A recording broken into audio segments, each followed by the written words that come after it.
नमस्कार. आजच्या या विश्लेषणात आपण एका अशा माणसाची गोष्ट पाहणार आहोत ज्याने अक्षरशः जगाकडे पाहण्याचा दृष्टिकोनच बदलून टाकला. आपण बोलतोय पॉसिडोनियस यांच्याबद्दल. विचार करा, 2000 वर्षांपूर्वीचा काळ, जेव्हा एखादा वादळ किंवा भूकंप आला की लोक म्हणायचे, अरे बापरे, देव कोपला. अशा काळात या माणसाने सगळी अंधश्रद्धा बाजूला ठेवून तर्क आणि विज्ञानाची कास धरली. हा प्रवास नेमका कसा होता ते आपण आज जाणून घेणार आहोत. त्या काळातील लोकांची विचारसरणी आणि पॉसिडोनियस यांचा दृष्टिकोन यात जमीन आसमानाचा फरक होता. म्हणजे बघा, एकीकडे संपूर्ण समाज नैसर्गिक आपत्तींना देवाचा प्रकोप मानत होता, पण पॉसिडोनियस यांनी मात्र स्पष्ट विचारले, याला पुरावा काय? त्यांनी केवळ आंधळेपणाने विश्वास ठेवण्यापेक्षा प्रत्येक गोष्टीमागे काहीतरी तर्कशुद्ध वैज्ञानिक कारण आहे हे ठामपणे मांडले. तर आपला पहिला महत्त्वाचा टप्पा आहे जग हाच एक शिक्षक. पॉसिडोनियस हे काही नुसते लायब्ररीत बसून पुस्तके वाचणारे अभ्यासक नव्हते बरं का. त्यांच्यातील कुतूहलाने त्यांना जगातील अत्यंत कठीण आणि धोकादायक मानल्या जाणाऱ्या प्रदेशांमध्ये जायला भाग पाडले. Greece, Italy, Sicily, Spain, Gaul, उत्तर आफ्रिका आणि पूर्व भूमध्यसागरी प्रदेश. विचार करा, त्या काळात समुद्रातून प्रवास करणे म्हणजे साक्षात मृत्यूला आमंत्रण. भयानक वादळे, समुद्री चाचे यांचा सतत धोका असतानाही त्यांनी जहाजाने, घोड्यावरून आणि पायी चालत स्वतःची अशी प्रत्यक्ष भौगोलिक निरीक्षणे नोंदवली. आणि यातूनच त्यांचे हे अत्यंत प्रसिद्ध आणि प्रभावी तत्त्वज्ञान समोर येते. पृथ्वी स्वतःच सर्वात मोठी शिक्षक आहे. म्हणजे केवळ बंद खोलीत बसून जगाचा अंदाज बांधण्यापेक्षा बाहेर पडा, प्रत्यक्ष जगाचा अनुभव घ्या, तरच तुम्हाला खऱ्या अर्थाने ज्ञान मिळेल, हा त्यांचा ठाम विश्वास होता. आता वळूया पुढच्या भागाकडे, संपूर्ण ग्रहाचे मोजमाप.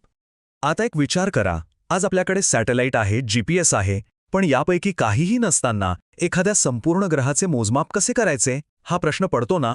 पॉसिडोनियस यांना याचे उत्तर रोडजवळच्या एका प्रवासात रात्रीच्या आकाशाकडे आणि ताऱ्यांकडे पाहताना मिळाले. त्यांनी वापरलेली मोजमापाची पद्धत खरोखरच थक्क करणारी होती. त्यांनी काय केलं तर कॅनोपस नावाच्या ताऱ्याचे रोड्स आणि अलेक्झांड्रिया या 2 शहरांमधून दिसणारे कोन मोजले. त्यांच्या लक्षात आलं की पृथ्वी गोल असल्यामुळे ताऱ्याचा कोन बदलतो. केवळ साधी भूमिती आणि या 2 शहरांमधील अंतर वापरून त्यांनी चक्क पृथ्वीचा परीघ मोजून काढला. खगोलशास्त्राला आणि भूगोलाला गणिताच्या सहाय्याने एकत्र जोडण्याचा हा एक अभूतपूर्व प्रयोग होता. यानंतरचा आपला पुढचा मुद्दा आहे महासागर आणि हवामानाचे रहस्य उलगडणे. स्पेनच्या अटलांटिक किनाऱ्यावर आलेल्या त्यांचा अनुभव अतिशय रंजक आहे. तिथे येणाऱ्या महाकाय लाटा आणि समुद्राची प्रचंड मोठी ओहोटी पाहून भूमध्य समुद्रात राहणारे लोक अक्षरशः घाबरून जायचे. पण पॉसिडोनियस यांनी यासाठी कोणत्याही समुद्र देवतेला जबाबदार न धरता यामागील खऱ्या नैसर्गिक कारणांचा शोध घेण्यास सुरुवात केली.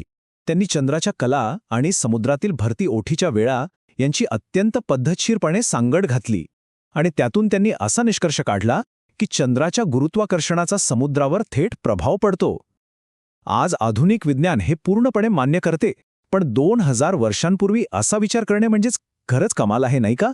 यातूनच पर्यावरणीय निर्धारणवाद किंवा एन्व्हायरमेंटल डिटर्मिनिझम ही संकल्पना जन्माला आली. म्हणजे काय तर एखाद्या ठिकाणचे हवामान आणि भौगोलिक परिस्थिती ही तिथल्या मानवी समाजाला आणि मानवी वर्तनाला थेट आकार देते. सूर्यप्रकाश, तापमान आणि ऋतूंमधील बदल मानवी जीवनाशी कसे जोडलेले आहेत हे त्यांनी शोधले. थोडक्यात सांगायचे तर एखाद्या प्रदेशातील हवामानच हे ठरवते की तिथली संस्कृती एक प्रगत व्यापारी केंद्र बनेल की तिथल्या लोकांना अत्यंत खडतर जीवन जगावे लागेल. यावरून आपण आपल्या पुढच्या टप्प्याकडे येतोय, मानवी समाजाचा भूगोल. पॉसिडोनियस केवळ हवामानाचा अभ्यास करून थांबले नाहीत, त्यांनी हाच दृष्टिकोन मानवी समाजाच्या अभ्यासासाठी वापरला. उदाहरणार्थ, सेल्ट्स नावाची उत्तरेकडील एक जमात होती.